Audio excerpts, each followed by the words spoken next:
이스라엘 자손이 자기들의 성읍에 거주하더니 일곱째 달에 이르러 모든 백성이 일제히 수문 앞 광장에 모여 학사 에스라에게 야훼께서 이스라엘에게 명령하신 모세의 율법책을 가져오기를 청하매 일곱째 달 초하루에 제사장 에스라가 율법책을 가지고 회중 앞 곧 남자나 여자나 알아들을 만한 모든 사람 앞에 이르러 수문 앞 광장에서 새벽부터 정오까지 남자나 여자나 알아들을 만한 모든 사람 앞에서 읽음에 뭇 백성이 그 율법책에 귀를 기울였는데 그때 학사 에스라가 특별히 지은 나무 강단에 서고 그의 곁 오른쪽에 선 자는 마띠야와 스마와 아나야와 우리야와 힐기야와 마아세야요 그의 왼쪽에 선 자는 부다야와 미사엘과 말기야와 하숨과 하스바다나와 스가랴와 무술람이라.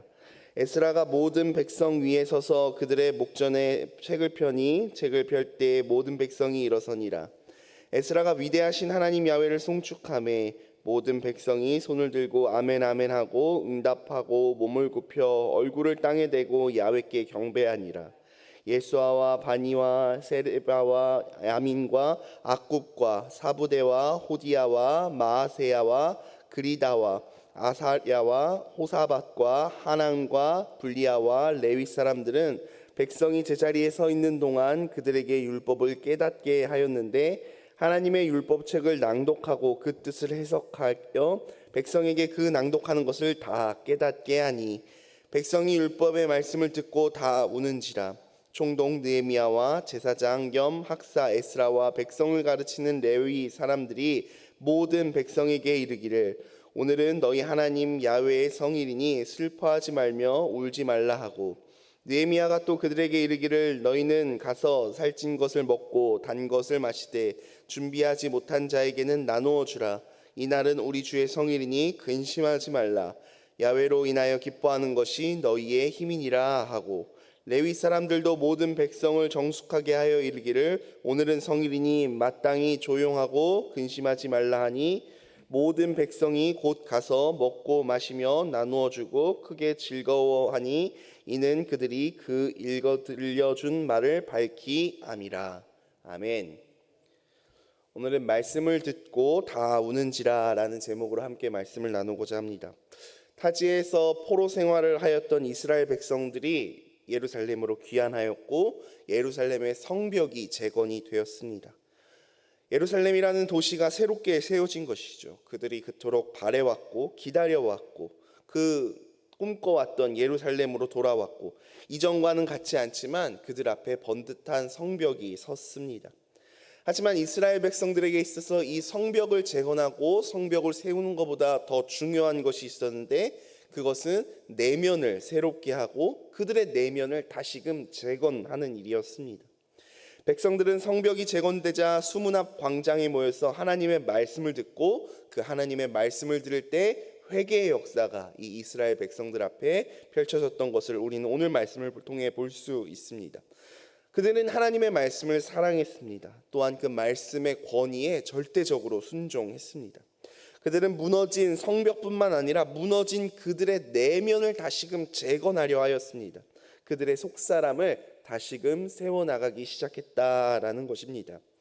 오늘 이 아침에 우리는 이 본문을 통해서 이스라엘 사람들이 어떻게 그들의 내실을 다지고 속사람을 다시 세웠는지를 살펴봄으로써 우리에게도 그 이스라엘과 동일한 은혜가 우리 가운데 있기를 소망합니다. 첫 번째로 그들이 행한 것은 바로 말씀을 들었다라는 것입니다. 그들은 밤낮 없이 52일 동안 무너진 예루살렘 성벽을 쌓았습니다. 먼 타지에서 전쟁 포로로 살다가 과거의 영광은 다 무너져버리고 사라져버린 황무지와 같은 예루살렘에 이르러서 성벽을 쌓느라 그들은 고생도 많이 하였고 어려움도 많이 겪었습니다.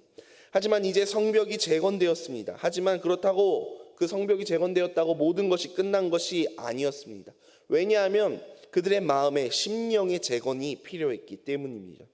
오늘 본문 1절 말씀에 보니까 그들은 성벽을 재건하고 나서 수문 앞 광장에 모였다라고 소개하고 있습니다. 그들은 지금까지는 한 손에는 삽을 들고 한 손에는 병기를 들고 열심히 그 성벽을 재건하였습니다. 밤낮 할 것 없이 돌을 나르고 흙을 이고 등짐을 지었습니다. 그들이 열심을 내어서 드디어 52일 만에 이 성벽이 재건된 것이지요. 제 생각에는 52일, 무려 2달가량 되는 시간 아닙니까?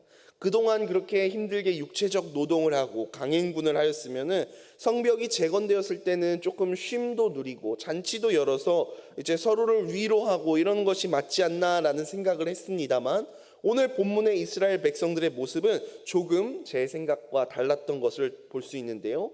그들은 모세의 율법을 듣기를 원하였습니다.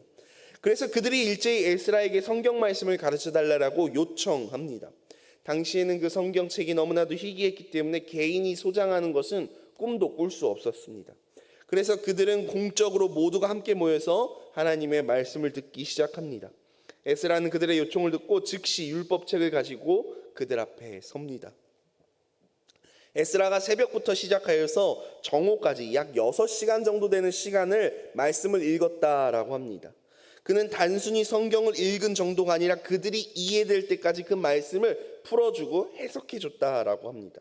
말씀을 듣는 이들이 장작 6시간가량을 서서 그 에스라에게부터 들려오는 하나님의 율법의 말씀을 들었다라는 것이죠.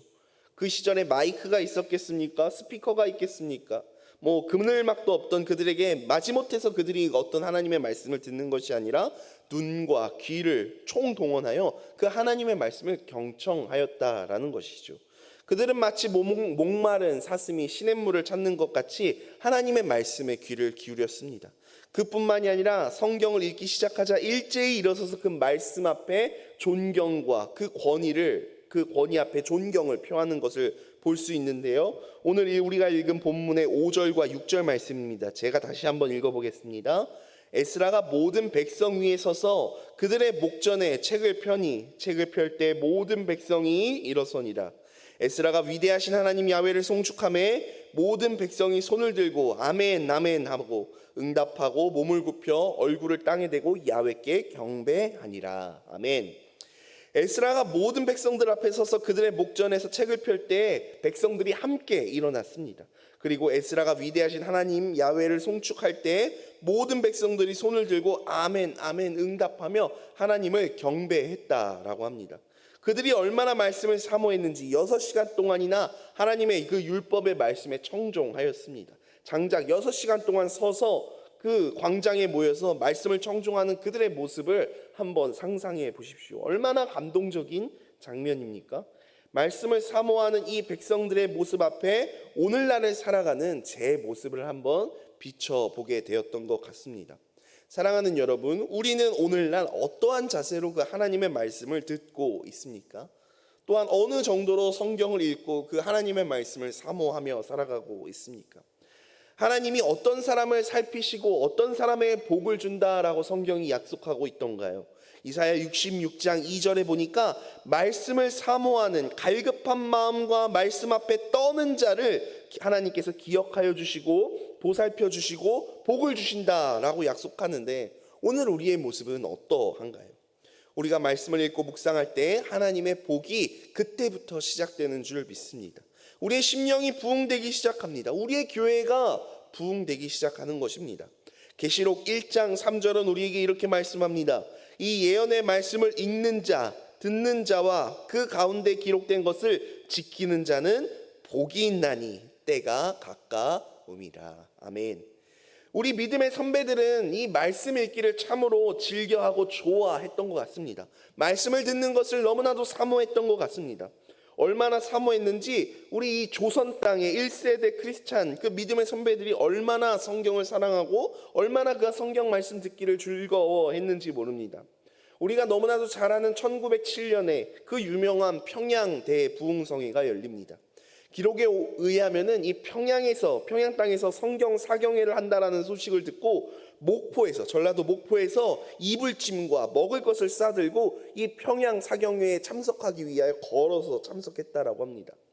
물론 지금은 분단이 되어 있어서 목포에서 평양까지 갈 수 없지만 대략 거리로 계산해 봤을 때 KTX를 타면은 약 5시간 이상 걸리는 거리일 것입니다. 그런데 무려 100여 년 전에 그 평양과 목포의 거리가 얼마나 멀은 길입니까? 그럼에도 불구하고 말씀을 듣기 위해서 목포에서 평양까지 먹을 것들 싸고 이불짐을 지고 그들이 참석했다라는 것입니다. 이 말씀에 대한 사모함과 그 열심이 1907년 바로 이 평양 대부흥운동으로 이어진 것입니다. 부흥운동은 성경 사경회로 시작되었다라고 합니다. 말씀에 대한 사모함이 넘쳐나니까 바로 그곳에서 대부흥운동이 일어났습니다. 그때 그들의 모습을 봤던 한 미국 여자 선교사는 이렇게 기록하고 있는데요. 제가 한번 읽어보겠습니다. 저들이 하는 고백들, 그것은 마치 지옥의 지붕을 열어 젖힌 것이나 다름이 없다. 살인, 강도, 강간, 그리고 상상조차 할 수 없는 모든 종류의 불결과 음욕, 도적, 거짓, 질투, 부끄러움이 없이 사람의 힘이 무엇이든 이런 고백을 강제로 할 수 없을 터이다. 많은 교인들은 얼굴을 마루에 가리었다라고 당시의 상황을 표현하고 있습니다. 하나님께서는 우리의 영적인 건강을 위해서 우리의 소망과 우리의 승리를 위해 성경 말씀을, 하나님의 말씀을 우리에게 허락하여 주셨습니다. 우리는 마땅히 그 하나님의 말씀을 읽어야 함이 마땅할 것입니다. 우리가 고백하는 대로 성경이 하나님의 말씀이고 그것이 하나님의 진리라면은 그 말씀에 귀를 기울여야 함이 당연히 마땅할 것입니다. 진정한 복은 내 안에 말씀에 대한 사모함, 하나님의 말씀에 대한 목마름, 그 진리를 알고 싶어하고 내 삶이 그 진리의 말씀에 지배받고 싶어하는 마음, 그것이야말로 우리의 인생에 있어서 참된 진리이고 복일 것 같습니다. 그렇다면 여러분께 질문 드리고 싶습니다. 여러분 얼마나 성경을 읽고 계신가요? 이 성경을 일주일간 신발장 위에 혹은 책장에 놓았다가 먼지 묻은 성경을 들고 주일날 교회에 오시지는 아니하시는가요? 혹은 차 한켠에 두었다가 주일날 들고 오지는 않으십니까? 사랑하는 여러분, 말씀을 가까이 함이 내게 복인 줄 믿습니다. 말씀을 경외하시고 말씀을 사랑하여 주십시오. 직장에서, 가정에서 점심시간 때 틈틈이 하나님의 말씀을 읽으십시오. 일주일에 집에서 자녀들과 함께 단 하루만이라도 좋으니까 그 말씀을 함께 나누고 읽고 하시기를 부탁드립니다. 둘째로, 그들은 말씀을 읽을 뿐만 아니라 깨달았습니다. 말씀을 읽는 것은 영적 각성의 출발점입니다. 하지만 거기서 단순히 끝나서는 아니 됩니다. 성경을 읽고 그 말씀을 깨달았고 이해해야 합니다. 본문을 보니까 이해와 깨달음의 그 중요성을 강조하고 있는 것을 볼 수 있는데요. 오늘 본문 이 말씀을 영어 성경으로 보니까 understanding, 이해하다라는 단어가 무려 6번이나 반복해서 나오는 것을 볼 수 있습니다. 그들은 에스라가 읽는 말씀에 귀를 기울였습니다. 그들은 말씀을 듣고 말씀의 의미를 이해할 목적으로 집중해서 들었다라는 것이죠. 에스라 또한 백성들이 말씀을 다 깨달을 때까지 그것을 계속해서 읽고 해석해 주었습니다. 그러자 그들이 말씀을 다 듣고 그 율법을 깨달아 알았다라고 합니다. 여러분, 왜 말씀을 깨달아 아는 것이 중요합니까? 이는 말씀을 깨달은 만큼 우리가 우리의 삶으로 그 말씀을 살아낼 수 있고 실천할 수 있기 때문입니다. 말씀을 깨달은 만큼 그 말씀을 붙잡고 살아가게 된다라는 것입니다. 우리가 말씀을 많이 읽어도 그것이 우리에게 이해되지 않고 그것이 우리에게 깨달아지지 않는다면 결코 말씀을 따라 행할 수 없을 것입니다. 마치 우리가 음식을 많이 먹어도 그 음식을 소화하지 못하면 그 음식이 우리의 피와 살이 되지 않는 것과 같습니다. 따라서 성경을 많이 읽는 것 이상으로 그것을 이해하고 깨닫는 그 깨달음 또한 너무나도 중요합니다. 주일날 목사님을 통하여서 우리에게 주시는 그 메시지에 우리는 그것을 깨닫기 위하여 집중해야 합니다. 메시지를 듣고 한 귀로 듣고 한 귀로 흘려내지 마시고 그 말씀을 일주일 동안 묵상하시기를 바랍니다. 마치 소가 위가 4개라고 하잖아요. 그것을 씹고 삼켰다가 그것을 다시 또 해서 되새김질했다가 또 삼켰다가 하듯이 그 되새김질을 하듯이 말입니다. 메모하였다가 나의 말로 그것을 글로도 적어보시고 또 지역원들, 구역원들과도 그것을 나눠주시고 삶에서 그 말씀을 적용하고 그 말씀대로 내 삶을 한번 살아보자라고 그렇게 치열하게 힘쓰고 애쓰며 살아가봐 주시기를 간절히 부탁드립니다. 우리가 서로 모여서 삶을 나누는 건 너무나도 중요하죠. 하지만 이보다 더 중요한 것은 말씀을 읽고 그 말씀을 이해함으로 더 나아가 그 말씀으로 인하여 내 심령과 내 삶이 쪼개지고 깨져야 한다라는 것입니다. 그때 우리는 영적으로 성장할 수 있을 것입니다. 우리의 삶이 변화될 것이고요. 우리의 영혼을 오늘 이스라엘 백성들과 같이 다시금 재건할 수 있을 것입니다. 그리고 그런 사람들이 모여서 예배드리고 신앙생활하는 교회는 반드시 성장하고 부흥할 수밖에 없을 것입니다. 세 번째로 오늘 이스라엘 백성들은 그 말씀을 듣고 그 말씀에 순종하는 것을 볼 수 있습니다. 흔히들 사람을 지정의의 존재라고 이야기합니다. 성경을 알고 이해하는 것이 지적인 것이라면 그 성경 말씀에 대한 감격은 정적인 것입니다. 그리고 그 말씀에 대한 행동은 의지적인 것이죠. 이 중에 어떤 한 가지라도 빠지면 균형 잡힌 신앙생활을 할 수 없습니다. 정이 없고 지성만 있다면 메마른 신앙생활을 하게 될 것이고, 지성이 없고 정만 있다면 붕붕 떠다니는 그러한 신앙생활을 할 것입니다. 또한 지성과 정이 없고 의지만 있다면 그 신앙생활이 얼마나 부담스럽겠습니까?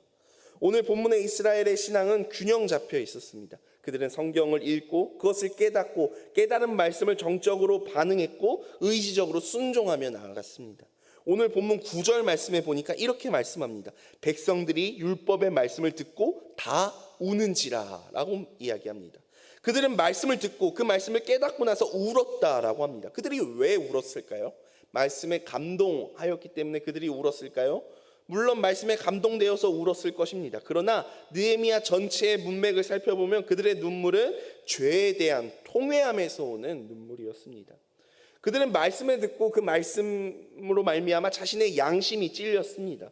그들은 율법을 듣고 깨달았을 때에 자신들의 죄로 인하여 하나님의 성전이 파괴된 것을 보았습니다. 또한 그들이 말씀을 듣고 자신의 죄로 인하여 이 예루살렘 성벽이 무너졌음을 보게 되었습니다. 그들은 말씀을 듣고 자신의 죄로 인하여 하나님의 그 백성들이 이방의 포로가 된 것을 깨달았습니다. 그들은 말씀을 듣고 성벽을 건축하는 과정에서 이방인들이 두려워 그들과 적당히 타협했다라는 사실을 깨달았습니다. 그들은 말씀 앞에서 자신들의 죄로 말미암아 울지 않을 수 없었다라는 것입니다. 사랑하는 여러분, 우리 또한 말씀을 듣고 그 말씀을 반면 교사 삼아서 내 죄로 인하여 슬퍼해야 합니다. 우리는 말씀을 듣고 이웃과 공동체의 죄로 인하여 슬퍼해야 합니다. 우리의 눈물은 회개와 구원의 시작이 되는 줄 믿습니다. 그러나 동시에 우리는 슬퍼하기만 해서는 안 됩니다. 오늘 이스라엘 백성들도 슬퍼하기만 하지는 않습니다. 그 말씀을 듣고 깨닫고 나서 기뻐했다라고 이야기합니다. 오늘 말씀 12절 말씀입니다. 제가 한번 읽어보겠습니다. 모든 백성이 곧 가서 먹고 마시며 나누어 주고 크게 즐거워하니 이는 그들이 그 읽어 들려준 말을 밝히 암이라. 그들이 왜 기뻐했습니까? 그들은 느헤미야의 권면으로 그들에게 임하신 하나님의 은혜를 바라보았습니다. 그때 그들에게 기쁨이 충만했다라는 것입니다. 우리는 나의 죄를 깨닫고 슬퍼하고 우는 데서 한 걸음 더 나아가서 나 같은 죄인을 용서하신 그 하나님의 사랑을 깨닫고 그 사랑으로 말미암아 기뻐 하나님을 찬양해야 될 줄 믿습니다. 그들은 자신의 죄를 용서하시고 예루살렘 성을 재건하게 하신 그 은혜의 하나님, 사단의 방해 공작이 있었지만 성을 재건하게 하신 그 기적의 하나님, 축복의 하나님, 함께 하신 하나님을 바라보면서 감사하고 기뻐하고 찬양할 수 있었다라는 것입니다. 사랑하는 여러분, 여러분은 최근에 눈물과 기쁨으로 말씀을 읽었던 적이 언제이십니까? 말씀 앞에서 내 죄로 인하여서 눈물을 흘리고 죄에 대한 용서로 인하여 기뻐하는 것이 회복의 첫 걸음이요 하나님의 복을 받는 시작점인 것입니다. 그들의 삶은 변화되었습니다. 12절에 보니까 모든 백성이 곧 가서 먹고 마시고 나누어 주며 크게 즐거워하니 이는 그들이 그 읽어준 말을 밝히 암이라 라고 이야기합니다. 그들은 축복을 이웃과 나누기 시작했습니다. 이것은 마치 성령을 체험한 초대교회 성도들의 모습과 동일합니다. 초대교회 성도들이 성령 체험을 한 후에 떡을 떼며 그 기쁨과 순전한 마음으로 음식을 나누어 먹었듯이 이들은 구원의 의미를 새롭게 하고 더 나아가 성도가 주 안에서 한 형제 자매임을 확인하고 사랑을 나누고 축복을 나누었습니다. 서로가 서로에게 헌신하였다라는 것입니다. 느헤미야 9장 이제 내일 본문을 읽어보면 그들이 말씀을 듣고 깨달은 그 말씀을 하나하나 실천에 옮기기 시작하는 것을 내일 볼 수 있는데요. 그들은 말씀을 듣고 하나님 앞에 순종했다라는 것입니다. 여러분, 말에는 힘이 있습니다. 너무나도 유명하지 않습니까? 히브리인들의 사고는 자신이 말한 대로 그것이 이루어진다라고 믿고 있었습니다. 우리 속담 중에도 그런 속담 있지 않습니까? 말 한마디로 천냥빛을 갚는다. 말 속에는 항상 긍정적인 결과만 초래하는 것이 아니라 우리가 무심코 내뱉은 말 한마디로 인하여 화를 자초하는 사례들을 우리의 삶의 주변에서 얼마나 우리가 흔히 접하게 되지 않습니까? 이처럼 말로 사람을 죽이기도 하고 때로는 그 말 한마디로 인하여 사람을 살리기도 합니다. 말로 한 가정의 운명이 때로는 한 민족의 운명이 바뀌기도 한다라는 것이죠. 사람의 말도 이처럼 이러한 힘을 갖는데 하물며 하나님의 말씀은 어떠한 힘을 갖겠습니까? 우리는 성경을 하나님의 말씀이라고 고백합니다. 성경은 우리가 살고 있는 이 세상이 말씀으로 지었다라고 선포합니다. 동일한 말씀으로 만물이 보존되고 지탱되고 있다라고 우리는 믿습니다. 말씀을 통하여 예수님을 만나고 변화되어 거듭난 존재가 됩니다. 말씀을 통해 영적으로 자라 성숙한 하나님의 사람으로 우리는 자라나게 됩니다. 하나님의 말씀에는 힘이 있습니다. 하나님의 말씀은 살아 있습니다. 말씀에는 활력이 있습니다. 하나님의 말씀은 좌우의 어떤 날성검보다 예리하며 혼과 영과 관절과 골수를 찔러 쪼개기까지 하며 마음과 생각과 뜻을 판단합니다. 하나님의 말씀인 성경 그리스도 예수 안에 있는 믿음으로 말미암아 구원에 이르게 하는 지혜가 있습니다. 또한 모든 성경은 하나님의 감동으로 된 것으로 교훈과 책망과 바르게 함과 의로 교육하기에 유익합니다. 이처럼 말씀과 함께하는 것이 우리의 힘인 줄 믿습니다. 이것이야말로 하나님께서 우리에게 주신 가장 큰 복이요 가장 큰 선물인 줄 믿습니다. 사랑하는 여러분, 말씀을 정리하기를 원합니다. 오늘도 부르신 삶의 자리에서 하나님께서 우리에게 허락하신 하루를 살아갈 때에 하나님의 말씀과 함께 하시고 그 말씀을 삶으로 살아내고 그 삶으로 증거하기 위하여 애쓰고 힘쓰며 살아가시는 사랑하는 여의도 순복음 송파교회 성도님들이 되시기를 주님의 이름으로 간절히 축복드립니다. 제가 기도하겠습니다. 사랑과 은혜가 많으신 아버지 하나님 감사합니다. 하나님, 오늘도 우리를 주님의 전으로 인도하여 주셔서 이 느헤미야 말씀을 통하여 깨닫게 하심에 감사드립니다. 오늘 이스라엘 백성들이 그 광장 가운데 모여 하나님의 말씀을 정종하고 그 말씀을 사모하였던 것과 같이 오늘 하루를 살아가는 사랑하는 우리 여의도 순복음 송파교회 성도님들 모두가 하나님의 말씀을 그 삶 가운데서 가까이 하고 그 말씀을 의지하고 그 말씀과 동행함으로 삶의 자리에서 날마다 승리하는 삶 살아갈 수 있도록 주님 축복하여 주시옵소서. 하나님, 사랑하는 주의 자녀들이 받은 바 은혜에 감사하여 귀한 예물을 구별하여 올려드립니다. 예물을 드린 손길을 주님 축복하여 주시옵시고 예물이 사용되는 곳곳마다 하나님의 나라와 하나님의 지경이 넓어지는 놀라운 역사가 있게 하여 주시옵소서. 감사드리며 모든 말씀 살아계신 예수님의 이름으로 기도드리옵나이다. 아멘.